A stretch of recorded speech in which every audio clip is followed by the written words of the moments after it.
Bonjour. Donc, vous allez voir aujourd'hui un seul intervenant parce que l'autre intervenant se trouve en Russie actuellement, coincé pour cause de Covid. Mais évidemment, nous avons fait cette présentation ensemble.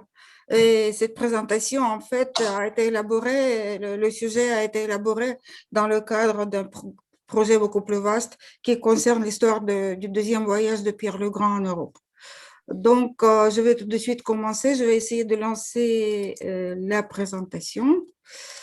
Et donc, commencer immédiatement. Est-ce que ça marche? Partager. Voilà. C'est bon? Vous la voyez? On voit, oui. Donc, je la lance. Et voilà. Donc, en fait, je dois dire que le début de notre histoire ressemble à un conte. Et nous avons décidé de commencer selon les lois du genre pour introduire le sujet. Donc voilà, il était une fois deux monarques à 33 ans de distance qui vivaient dans deux royaumes situés à deux extrémités de l'Europe. Et il se trouva que chacun, dans sa jeunesse, se fut senti mal à l'aise dans son palais et dans sa capitale. Les deux avaient une enfance difficile, intronisés encore tout petits. Tous deux vécurent des révoltes, virent le sang couler, évitèrent de justesse des attentats. Les peurs de l'enfance marquèrent la personnalité de chacun, bien qu'ils se soient manifestés de manière différente. Jusqu'à un certain temps, ils ne furent que des figures décoratives et personne ne croyait qu'ils voudraient non seulement s'asseoir sur le trône, mais régner pour de bon. La façon dont chacun prit le pouvoir eut beaucoup d'un coup d'État. Et vint le moment où tous les deux virent le salut dans la création de leur propre paradis. Je vais utiliser ce mot parce que c'est le mot paradis qui est souvent utilisé par Pierre le Grand, justement pour décrire ses résidences et sa capitale. Et donc, ils ont rêvé de leur propre paradis qui sera libre des fantômes de leur enfance. Sauf qu'ils choisirent pour leur paradis des endroits bien particuliers. L'un opta pour un terrain sablonneux, des friches sans forêt, sans réservoir d'eau, une colline entourée de marécages. Les marais attirèrent aussi le second, mais cette fois-ci à l'embouchure d'une rivière, au bord de la mer. Le premier s'appelait Louis XIV et le second premier. À l'avenir, chacun d'eux sera appelé le Grand. Pour l'un, ce sera un surnom donné dans l'histoire au monarque traditionnellement, plutôt. Pour l'autre, ce sera une dénomination officiellement offerte au tsar par le Sénat. Le premier rêvera du titre impérial auquel il n'accédera jamais. Mais il entrera dans l'histoire en tant que roi soleil et deviendra le précurseur de la mode européenne en matière de vêtements, d'architecture, de jardins et de splendeur festive. Quant Je ne sais pas ce qui se passe avec le second, il deviendra l'empereur mémorable après. En revanche, il restera dans l'histoire, ce n'est pas une leçon, c'est juste une introduction. Il restera dans l'histoire comme un prototype de souverain idéal des Lumières. Le procédé narratif utilisé pour introduire le sujet a permis de mettre en évidence l'étonnant parallélisme dans l'histoire des deux monarques, et qu'on ne cesse de comparer et d'opposer dans la littérature à partir de 1711. Rien de surprenant donc que le résultat de leur activité se soit avéré comparable, même si guère identique. Les symboles de l'époque, Versailles et Peterhof, dissimulaient sous leur splendeur extérieure d'importants changements dans l'administration de l'État. Essayons de regarder ce qui se cache dans les deux cas derrière ce rideau. Et pour commencer, rappelons quelques généralités concernant l'histoire de Versailles. Louis XIV comptait parmi ses biens personnels un petit pavillon de chasse érigé en 1624 par le feu son père Louis XIII, qui aimait parfois quitter la capitale pour sa nuit en solitude. La maison était si petite qu'il manquait les appartements pour femmes. Mais dans les années 1630, elle a été un peu agrandie. Louis XIV s'intéressa à cette bâtisse et dans les années 1660 et 61, il procéda à son aménagement. Vers 1660-40, c'était déjà, il n'y a pas encore une résidence royale officielle, mais un lieu pour organiser les fêtes de la cour. Cependant, les courtisans n'avaient nulle part où passer la nuit après la fin des amusements. C'est alors que le roi procéda à l'extension capitale du palais et à l'aménagement de nouveaux jardins.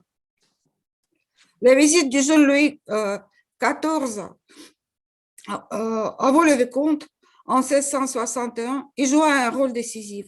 Le domaine appartenait au surintendant des finances Nicolas Fouquet et le bal somptueux qu'il est donné le 17 août en l'honneur du roi rassemblait 600 invités. Fouquet avait confié l'aménagement de son domaine à 3 artistes distingués, l'architecte Louis Levaux, le peintre décorateur Charles Lebrun et le jardinier André Lenôtre.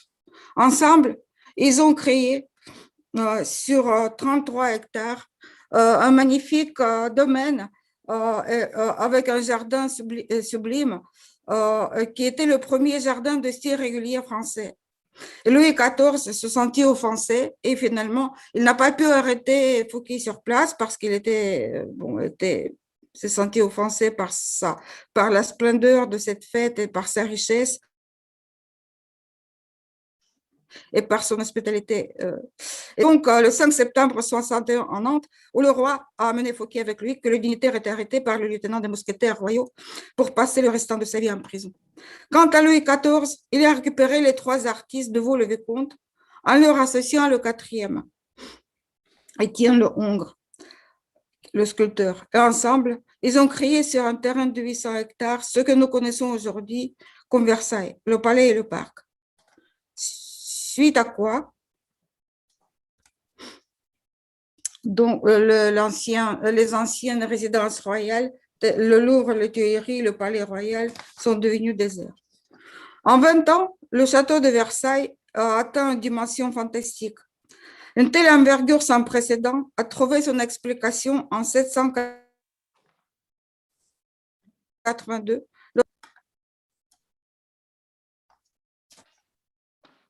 Il y avait un petit retard. Lorsque lui a exigé que toute la cour et l'administration viennent s'installer au palais pour y vivre et travailler. Et si on ajoute les serviteurs, les ouvriers et les marchands, on obtiendra une population estimée à plusieurs milliers de personnes. Ainsi, Versailles devient non seulement la résidence du roi, mais aussi la capitale de l'État. Et de même qu'un foyer, aussi un foyer pour la plus haute administration et une partie de l'aristocratie, en tout cas celle qui compose la cour. Ceci n'a guère empêché aux princes et aux princesses de sang d'avoir leur propre cour et résider dans d'autres palais en y donnant des bals à tour de rôle. La position du roi Soleil était bien réfléchie, que tout ce beau monde se trouve constamment sous ses yeux et passe son temps à s'amuser et non pas à comploter contre lui. Quant à Paris, il est devenu une ancienne capitale. Et de point de vue administratif, le système de gouvernance ainsi créé était rationnel et bien réglé. Tout se trouvait sous la main, on faisait l'économie des frais personnels, on gagnait en vitesse dans la prise de décision. Tout le monde devait travailler. L'État, c'est moi. On connaît bien cette fameuse phrase qui est devenue le symbole quasi grotesque de l'absolutisme qui frôlait quasiment la tyrannie. Mais au fond, il s'agit simplement d'une quintessence du système de Versailles. Notons qu'au XXe siècle, on désignera ainsi un tout autre phénomène. L'organisation politique de l'Europe entre les deux guerres et le sens premier sera oublié. Mais si on revient au XVIIe siècle, le roi, doté d'un sens aigu du devoir, travaillait autant que ses sujets. Cependant, ces sujets, même au rang des ministres, ne faisaient que donner des conseils et exécuter des ordres. Le plus quant au roi, il écoutait les conseils et donnait des ordres. Ou plus précisément, il prenait des décisions. Les courtisans et les hauts administrateurs, réunis sur le seul et même toit, ont formé, selon Jacques Roujon, une sorte de syndicat qui avait pour vocation de défendre les intérêts de ses membres, obtenir de leur employeur, le monarque, leur récompense, leur rémunération, leur titre. Et cette lutte générait beaucoup de passion. Le Versailles de Louis XIV est une dualité incarnée, une sorte de Janus à deux faces, une somptueuse résidence d'une part, un complexe politique et administratif de l'autre. Comme résultat, les fonctionnaires officiers au sein du paradis, l'expulsion équivalait à la mort du moins social. On a donc ici un modèle d'organisation étatique. Mais on peut aussi le formuler autrement. Louis XIV a créé un nouveau système de gouvernance pour lequel il a également confectionné les habits somptueuses sous la forme de château de Versailles et de son parc avec ses cabinets verts, ses sculptures, ses canaux, ses fontaines et ses bals incessants. Appelons ce phénomène le modèle de Versailles. Voilà, nous proposons ici la définition de ce modèle. C'est un système de gouvernance d'un pays placé hors de la capitale nationale et concentré dans la résidence officielle d'un monarque créé sur un territoire nouveau et représentant par sa splendeur la face d'apparat de l'État. Ce système perdurera pendant 33 ans jusqu'à la mort du roi Soleil, le 1er septembre 1715, lorsque Versailles n'aura plus qu'une fonction, celle d'une résidence abandonnée par le roi. Cependant, à partir des années 1660, une ville entière a commencé à se former autour de la résidence de Versailles. Vous avez ceux qui desservaient le palais capital, marchands, artisans, petits fonctionnaires et membres de leur famille, des demeures de la noblesse et des représentants de la plus haute administration. Ils sont apparus également, sinon de l'Europe, à ne jamais avoir eu de mur. En 1722, Louis XV, âgé de 12 ans, reviendra à Versailles, mais la vie sera différente. Notons que bien avant le grand déménagement de l'administration et la cour à Versailles, Louis XIV a commencé à ressentir un certain manque de confort. Versailles était trop bruyant, trop peuplé, trop plein d'intrigues. Et comme résultat, en 1669, 79 et 84, on a construit à proximité de Versailles un petit palais de Marly, entouré d'un parc charmant, l'espace personnel du roi. À la différence de Versailles, on ne pouvait y accéder que sur l'invitation personnelle du souverain. Ensuite, le roi a vite compris qu'il fallait également créer un espace pour la vie familiale. C'est ainsi que dans la fin des années 80, on a construit le Grand Trianon. La gloire de Versailles retentit à travers le monde. On en trouve des répliques à travers l'Europe tout entière. Je vais faire ici défiler un peu les différentes répliques de Versailles à travers le monde. Kentenbourg en Prusse, ensuite Friedrichsburg au Danemark avec le magnifique parc français. Rijswijk aux Pays-Bas, qui servait de lieu de négociation diplomatique. Heklo, aussi également aux Pays-Bas, la résidence du prince d'Orange. Hampton Court et Kensington en Angleterre, qui étaient également les résidences royales de Guillaume III. Chatsworth et son parc et cascades, c'était une résidence privée, mais qui aussi donnait l'image d'un magnifique parc à la française avec ses cascades. À Saxe, dans la banlieue de Dresde, il y avait un parc privé des Kurfürst de Saxe qui s'appelait Großgarten. Hanovre, donc avec son palais de Henhausen et ses jardins qui sont célèbres. Enfin, la résidence impériale de Schönbrunn en Autriche et banlieue de Vienne. La plupart de ces lieux ont été visités par Pierre Ier pendant son premier voyage en Europe à la fin du XVIIe siècle, la grande ambassade. L'influence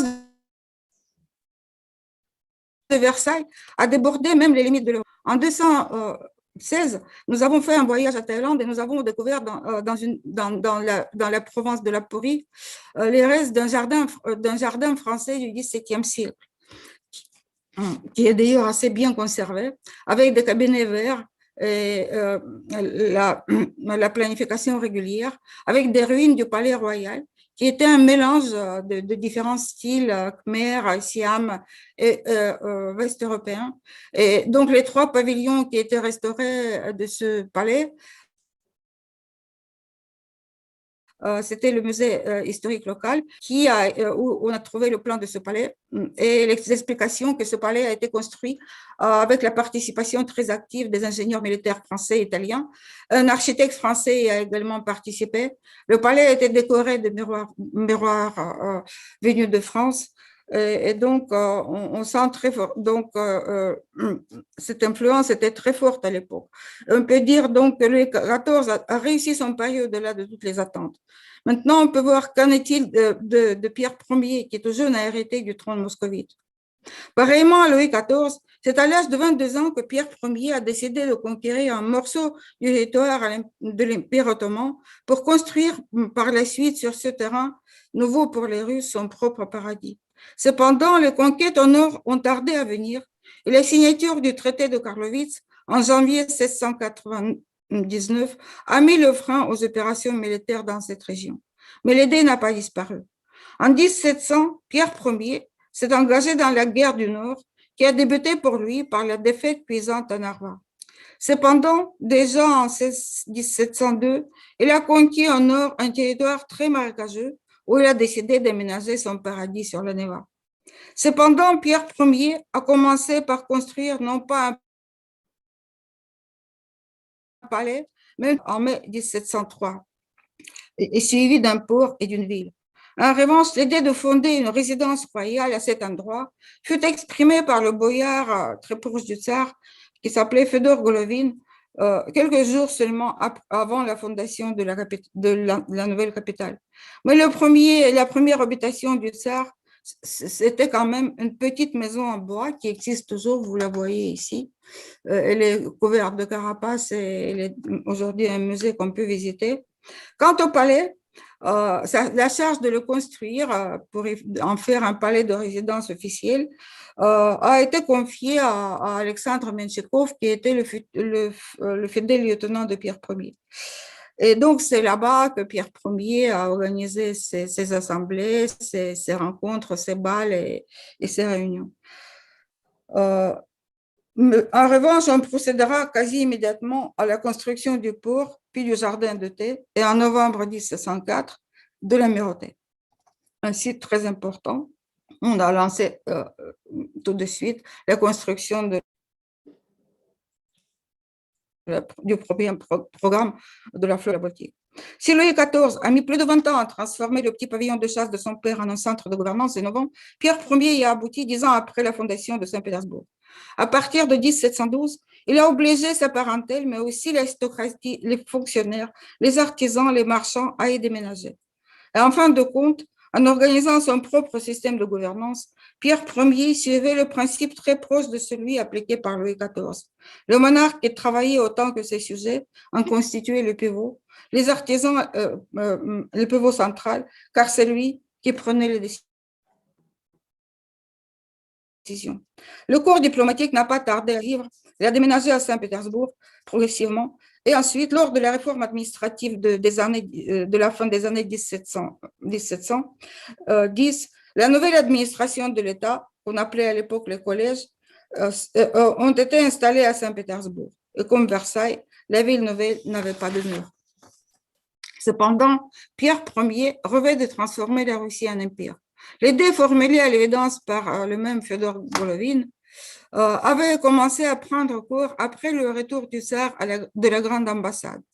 Les tentatives séculaires de l'État moscovite d'obtenir que l'Europe reconnaisse l'égalité des statuts du tsar et de l'empereur ont échoué à plusieurs reprises, et Pierre Ier a décidé de contourner l'obstacle de l'égalité en prenant le rang de l'empereur, suivi de celui du tsar en seconde position. Le futur empire ainsi que le futur empereur, qui était déjà, les deux statuts étaient déjà pressentis et préparés, avaient besoin des habits somptueux pour leur mise en valeur. Cette fois encore, l'idée remontait à la grande ambassade, cette première tournée européenne du jeune tsar peut visiter plusieurs résidences magnifiques d'inspiration versaillaise, sans compter les parcs baroques, tels que Springenberg près de Clèves, qui était créé encore avant le Versailles. Créer une résidence d'apparat représentative, excusez-moi, représentative de la richesse et de la puissance de l'État, c'était une tâche beaucoup plus complexe que de fonder une nouvelle capitale. On a mis du temps à choisir un emplacement, un format convenable, à commencer par le territoire du jardin d'été, où on a construit pour commencer le petit palais de Pierre Ier, mais c'était un tout petit palais qui ne pouvait pas répondre à ses attentes. Et donc, on a étudié aussi les possibilités de prendre comme lieu de référence des résidences qui étaient encore en chantier, des membres de la famille régnante aux environs de Saint-Pétersbourg, Ekateringof, Annengof, Elisabeth-Gof, Dubki. Mais en fin de compte, on a opté pour la région côtière où deux sites résidentiels de Peterhof et de Strelna étaient déjà en chantier à partir du milieu des années 1710. Notons que les travaux sur ces deux sites ont débuté avant le second grand voyage du tsar en Europe, en 1716 et 1717. Parmi les chantiers lancés alors quasi simultanément, citons la résidence privée de Montplaisir sur le site de Peterhof, qui était une très jolie résidence. En fait, le bâtiment était d'inspiration plutôt hollandaise, mais le parc et la conception du site étaient d'inspiration ostensiblement française. Il y avait aussi donc un très beau palais, très opulent palais de Strelna avec ses grands parcs, et aussi le grand palais sur la montagne, dit sur la montagne, dans le complexe de Peterhof. Et le choix définitif en faveur de Peterhof pour en faire la résidence principale du royaume a été fait. Donc, les péripéties de la prise de cette décision dépassent le cadre de notre recherche. Mais le tsar a séjourné en France en mai-juin 1717. C'est alors qu'il a pu enfin explorer à sa guise Versailles, Trianon et Marly, ayant passé dans les résidences royales plus de 10 jours au total. Il a également visité d'autres sites résidentiels comme Saint-Cloud et Saint-Germain-en-Laye. Autrement dit, lorsqu'il a visité les sites français, la construction de ses propres résidences en Russie était déjà bien avancée. Durant ce voyage, le tsar a embauché à son service l'architecte français Jean-Baptiste Alexandre Leblond, auquel il a confié l'aménagement des parcs résidentiels. Je vous prie de prêter votre attention à ce portrait, qui est un portrait en fait tout récemment rendu public par le descendant de la famille de Leblond, Laurent Perrin, qui nous a gracieusement autorisé de le présenter. Et donc, Leblond était un architecte très intéressant, et il a malheureusement, il n'a pas vécu très longtemps en Russie. Il est mort au bout de 2 ans, en 1719, et il a fait beaucoup plus de projets que de construction. Mais en fait, par exemple, ici, vous voyez son plan général de Saint-Pétersbourg.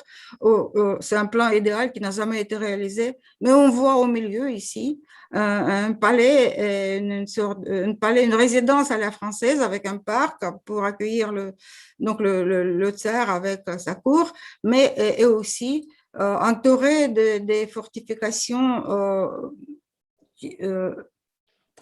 maritimes qui étaient conçues selon plutôt l'opération hollandaise. Mais outre le projet de Leblond, les ensembles architecturaux de Peterhof ont grandement profité des albums de plans de Versailles, de Trianon et de Marly, offerts à Pierre le Grand par le duc d'Antin, qui était alors à l'époque le directeur des bâtiments royaux, chargé de l'accueillir à Paris. L'idée principale que Pierre Ier a tirée de ses séjours dans les résidences de Louis XIV concerne le statut et la fonction des différents sites. D'un côté, la partie d'apparat, somptueuse et opulente, qui frappe l'imagination. D'autre côté, de charmantes résidences privées, isolées et de taille plus modeste, qui offrent au monarque un espace plus intime, réservé à la vie privée. C'est en effet à l'issue de ces visites que le tsar a mis en chantier, au sein d'un grand complexe de Peterhof, 2 petits pavillons, en français, l'Ermitage, ici, qui était juste plutôt un lieu de réunion, qui rendait possible les réunions et les restaurations en petite compagnie, dizaine, quinzaine de personnes, pas plus, autour d'un très... dans un quartier, Marly, donc en l'honneur de son prototype français. Quoique dans ce dernier cas, c'est le principe qui a été emprunté, et non pas la conception architecturale du site, qui, dans le cas de Marly de Peterhof, était beaucoup plus modeste. Il est resté longtemps en ruine après la Deuxième Guerre mondiale, et là, vous voyez sa reconstruction. Il se présente comme ça aujourd'hui sur le site de Peterhof. Ainsi, peut-on conclure que Pierre Ier n'a pas subi l'influence directe de Versailles de Louis XIV. Il n'avait d'abord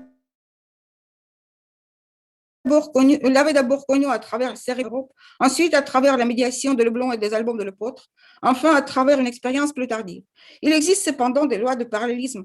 Les deux monarques, confrontés dans leur début aux problèmes similaires, ont agi selon des schémas très proches et ont créé des systèmes qui, à un certain degré d'abstraction, affichent beaucoup de traits en commun. Les différences se situent au milieu de détails dont les deux nous paraissent importantes à souligner ici. Il y en a beaucoup plus, évidemment. D'une part, le rôle de la mer dans les projets pétroviens, présente aussi bien dans la conception de sa nouvelle capitale que dans celle des complexes résidentiels, à commencer par Montplaisir. Pour Louis XIV, le roi d'une puissance maritime ancienne et inconnue, cette question n'avait pas tellement d'importance pour la construction de sa résidence à Versailles. Du moins, elle n'était pas vraiment structurante pour cette idée. La seconde différence concernait la structure interne du modèle élaboré. Plus haut, nous avons déjà donné la définition du modèle de Versailles, que je vous ai remis pour rappel. Pierre Ier, pour sa part, a créé sur son nouveau territoire ce modèle binomial de Pétersbourg-Peterhof. Vu au prisme de la naissance d'un nouvel État impérial, ces deux entités sont à considérer dans leur unité symbolique. Pour cette raison, le système des deux capitales en France, Versailles-Paris, aura pour son pendant russe, sous Pierre Ier, non pas le couple Saint-Pétersbourg-Moscou, mais le système Pétersbourg-Peterhof et Moscou. La révolution ultérieure relève déjà d'une autre histoire. Aujourd'hui, il est difficile de distinguer l'esprit de Versailles, une ville sans murs, érigée autour du palais et des parcs. En fait, une banlieue parisienne maintenant qui ne s'oppose plus depuis longtemps à la capitale. Et l'esprit de Peterhof, parallèlement grandi autour de la résidence conçue à l'origine en symbiose avec Saint-Pétersbourg, dont elle est devenue une banlieue. Les deux sites n'avaient pas de murs et chacun était le portrait de son créateur. Les deux monarques ont tenu à créer un espace organisé et réglé selon leur volonté. Mais pour Pierre le Grand, il y avait aussi le rêve ajouté de la mer. Il n'est pas devenu l'arbitre des élégances européennes, bien qu'il ait revêtu, selon le mode européen, toute l'élite civile et militaire de son pays.